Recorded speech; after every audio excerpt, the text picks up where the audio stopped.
Test 4. Instructions. You will hear a number of different recordings, and you will have to answer questions on what you hear. There will be time for you to read the instructions and questions, and you will have a chance to check your work. All the recordings will be played once only. The test is in 4 sections. Write all of your answers in the listening question booklet. At the end of the real test, you will be given 10 minutes to transfer your answers to an answer sheet. Now turn to Section 1 of your booklet. Section 1. You are going to hear a conversation between Angela and Mr. Ray. Angela is applying to join the library. Listen to the conversation and complete the form below. First, you have some time to look at questions 1 to 5.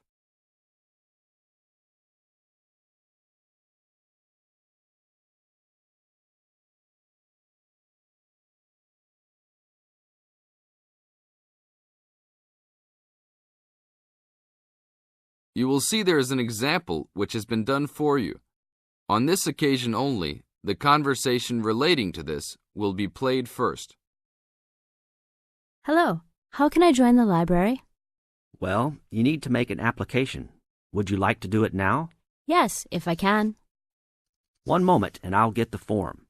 Now, I just need to ask you a few questions before you sign at the bottom. Okay. Your full name, please. Angela Mary Price. Price? Yes, that's right. Angela's surname is Price, so in the example, Price has been written down after surname. Now we shall begin. You should answer the questions as you listen, because you will never hear the recording a second time. Hello, how can I join the library? Well, you need to make an application. Would you like to do it now? Yes, if I can. One moment and I'll get the form. Now, I just need to ask you a few questions before you sign at the bottom. Okay. Your full name, please. Angela Mary Price. Price? Yes, that's right. Okay. And your address? Apartment 3, 86 Bridge Street, Pimlico. Bridge Street. That's just near here, isn't it? Yes, not very far. Good. So the postcode must be 2065, right? Yes, that's right.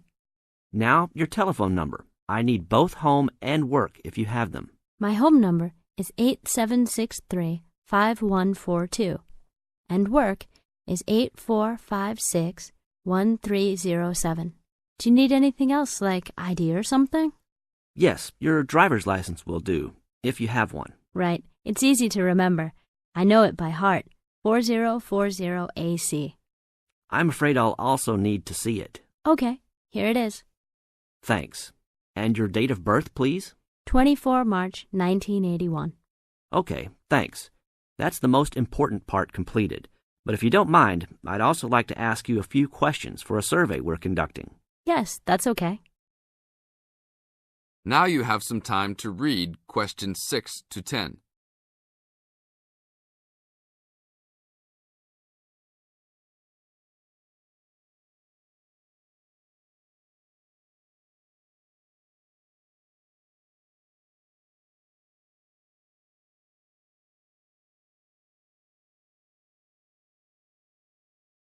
As the conversation continues, answer questions 6 to 10. What kind of books do you like to read? Here's a list to look at. Oh, it varies from time to time, but I always like to relax and learn about other countries I might visit one day. I don't like anything too heavy or serious, unless it's about animals or the environment. I'm not really into sport very much. Anything else? Well, I do like entertaining at home. You know, dinner parties. So I suppose you'll have something for me in that line. The pictures in those books always make me hungry, although they never seem to turn out exactly as they look in the books. Fine. I think that's all I need now, except I need you to sign here on the application form. Oh, and I almost forgot. The membership fee is $20, which is refundable if you no longer stay a member. There you are. Do I sign at the bottom here? Yes, that's right. You can borrow books now if you wish, although your membership card won't be ready until next week. So if you want to borrow today, you can pick up your card when you return your first books. That's if you want to take some now. I think I will, but I'll have a look around first. Okay, take your time. This is the end of Section 1. You now have half a minute to check your answers.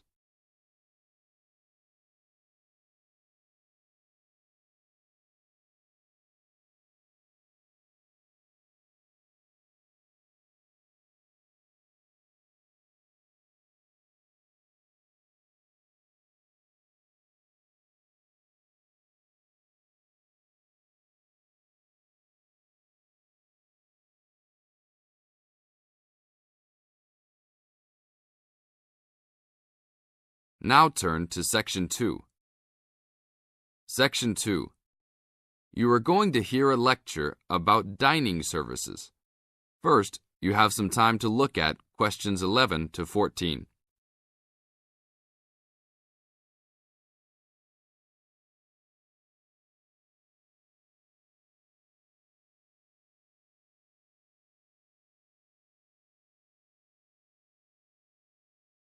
Now listen to the tape and answer questions 11 to 14. Welcome to the Dining Commons. This is the newest facility on campus, and I'm proud to say, also one of the best. I know that all university students miss eating home-cooked food. Well, this year, we are hoping to provide students with food and services that will make you feel at home, even without your family. The administration has been listening to the voice of the students. Students gave us frequent suggestions last year as to how we could improve the university. One of the most frequent suggestions was improving the dining options. We have been working hard all summer to come up with ideas that will make student life in the dormitories more pleasant. One of the new options we are offering in the dining facilities is variety in student meals. Last year, there was a set menu for every dinner, so if students didn't like the food, there was no choice. Students had to eat whatever was served. But this new dining facility has 3 completely unique areas, each with a different theme. At every meal, there will be 3 options for students to choose from. For example, there might be Italian food at station number 1, which might consist of pizza and pasta. At station number 2, there would be American food, consisting of hamburgers and hot dogs. At station number 3, there could be vegetarian soups and salads, accommodating all the vegetarians. We hope that with the greater selection of food, all students will find something to their liking. Now look at questions 15 to 20.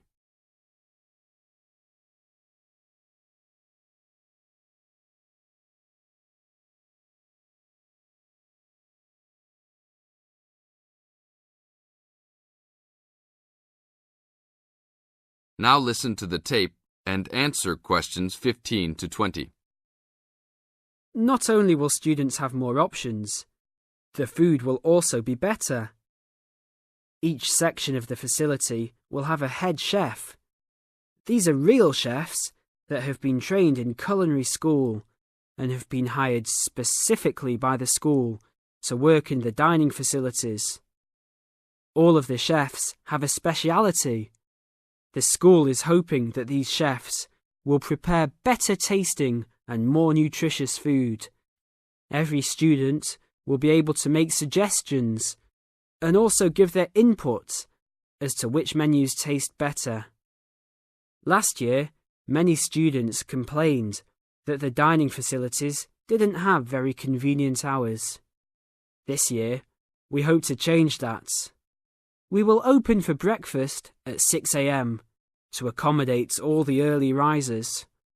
In the evenings, we will open until midnight for all the students that like to go for a late-night snack. The afternoons will still remain closed, but we will have a student store open that will provide all students with drinks and fruit. The student store will be open every day from 2 p.m. to 5 p.m. Every student that has paid full tuition and dormitory fees has already paid for their dining facility fees. Students can eat at any time and in any amount for free. If you are a student that does not live in a dormitory, you can still purchase a dining facility card. This card will entitle you to the full services of the dining facility. This card is available only for students and is not open to the general public. If you are not a student and wish to dine here, you must purchase meals at the door. There are a few rules to follow. Even though we do not limit the amount of food that can be taken, we do not want students to waste food. Please do not take more than you can eat. Also, every student must clean his or her own trays and plates. We will provide plates and trays for student use, but please do not abuse these items. Please do not leave your plates on the tables. Your parents are not here to clean up after you anymore, so I hope all students will be responsible. Thank you for your attention and enjoy the upcoming year. This is the end of Section 2. You now have half a minute to check your answers.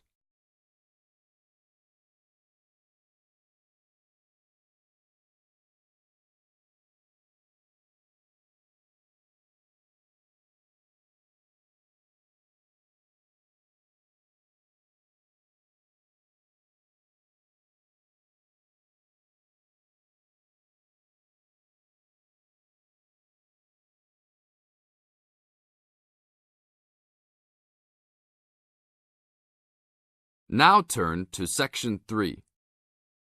Section 3. In this section, you are going to hear a conversation between Anne and Marcia. In the first part of this conversation, they are talking about the commands of training dogs.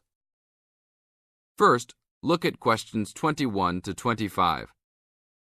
Note the examples which have been done for you.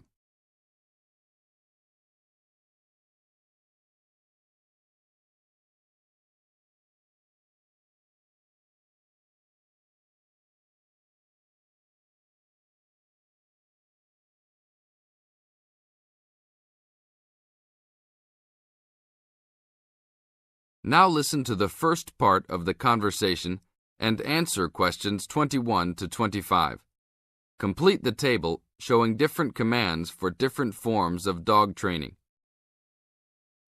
So that research paper we have to do next, the one about how are different styles of training dogs, how do you think you'll approach writing it? You know, I've been thinking about it. I feel that the best way to write it is to divide the paper into two main parts. In the first part, we'd be analysing some examples of each style of training dogs. Right, what the styles are. After that we can talk about how each style can be used so that the dogs learn something different from each one. Indeed. Maybe we could draw a chart and compare examples of each style of training, one at a time. So the different kinds of training would be simple obedience training. There you would have things like teaching them to sit, stay in one place and so on. Right. So included in here would be simple audio commands like speak. Yes, basic commands are just spoken words, aren't they? And then there would be the more guard-oriented training, where the dogs are trained to know a specific place well. Patrolling and barking are probably the best examples, because most people have seen them in many places, especially in homes.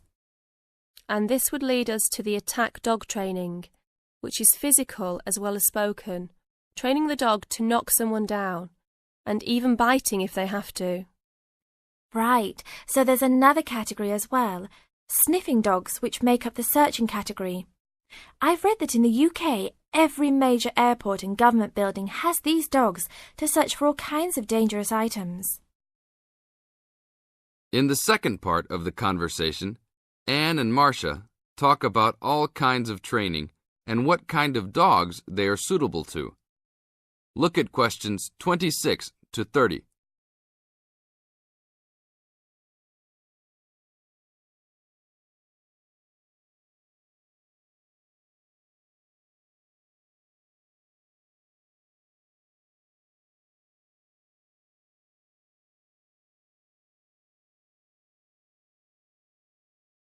As you listen to the conversation, match A, B, C with the following forms of dog training. One has been done as an example for you. Listen carefully and answer questions 26 to 30. I can believe that. Well, we have a good list to build on. We're finally getting started now, so let's try to figure out when each type of dog training should be used. I guess we can start by trying to figure out the best situation for each type of dog training. What do you mean? What I mean is whether each type of training should be used with different kinds of dogs. We could use basic obedience training, for example, and ask whether it's more useful for a small dog, a medium-sized dog, and so on. In this case, I'd say obedience training is best with small dogs because they tend to get excited easily, and this will help keep them out of trouble. Okay, that makes sense. Then let's look at physical training. Even though some people think it's ideal for every breed of dog, I think it's better suited to the larger kinds. Small dogs usually just aren't smart enough to understand the physical commands, and they can even get hurt from them. The specialised sniffing training is the same. I think they're better with the more intelligent breeds of dogs, and they're hardly ever useful with really small dogs. Attack training, however, can be useful for every kind of large dog, as long as the dog is treated well and given a lot of care and attention. All right, and what about guard training? Barking is an ideal way for small dogs to guard a home. I know they aren't big enough to stop a person, but making some noise is often all a dog needs to do. Other kinds of guard training like biting, though, are different. I'd always plan to teach those to a smart dog, give them a chance to use their brains and defend their homes. I'd have to agree. Trainers often just teach large dogs to bark at a person when they think something isn't right. But if they know how to use physical skills in a bad situation, they could save their owner's life someday. Yes, I suppose that different people would have different needs for their pets. Right, and different trainers would recommend different methods for different breeds. This is the end of Section 3. You now have half a minute to check your answers.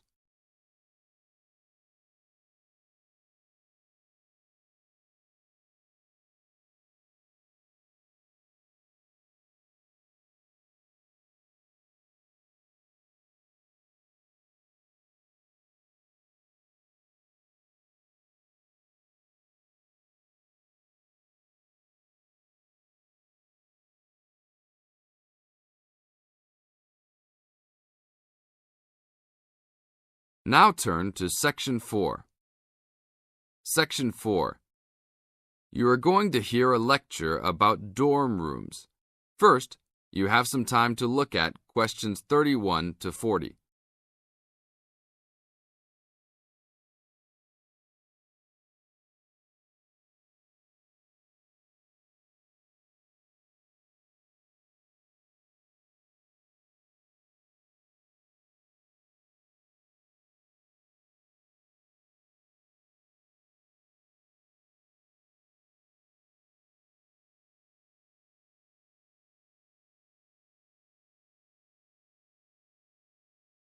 Now listen to the tape and answer questions 31 to 40. Welcome to your new home for the upcoming year. These dorm rooms are among the best in the nation and are the newest ones at this school. So I hope you will all learn to appreciate them and take good care of all the facilities here. I am Gina, and I will be residential advisor in this building for the year. Today I am going to tell you about some of the programs and facilities that are available to you. I will also be telling you the rules that everyone is expected to abide by. I will be asking you to give me your full attention for the next few minutes. I will first tell you about the facilities that are available to you. The dining facility is located on the first floor of the building. It is open 7 days a week from 7 a.m. to midnight. All the food offered to students is freshly made every day, and my own opinion is that the food is actually quite good. Feel free to come and grab a banana for breakfast or sit down with a group of friends for dinner. Although your meals are served buffet style, please do not waste food. All students are expected to clean their own tables after meals. In the basement of this building, there is a gym and recreational hall. The gym has workout equipment such as treadmills and weight sets. In the recreational hall, there are ping pong tables and a pool table for student use. You must sign in when using this equipment, and you will be held responsible for any damages or losses. The gym and recreational hall are open daily from 10 a.m. to 10 p.m. There is a kitchen located on the second floor of this building. Your dorm key will open this door. Inside there is a refrigerator, a microwave, an oven, and a stove. This room is open 24 hours a day, 7 days a week. If you decide to cook a meal, please be considerate to all the students and clean up after yourself. You can use some food in here, but please do not make a mess. Some students do end up having their food eaten from the fridge, so be careful. Don't leave anything that looks like it tastes really good. Do not leave pots and pans lying around in the kitchen. Please store these in your room. There are many programs being sponsored by our building this year. One of the most popular is our Saturday morning outings. In the past years, these trips have included going fishing, hiking, cycling, ice skating, and even going to the beach. There will be a listing of scheduled events coming out soon. The university sponsors these trips, so transportation will be provided.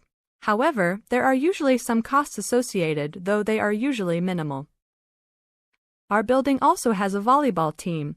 All students who live in this building are welcome to join. Last year we won first place in the dorm league.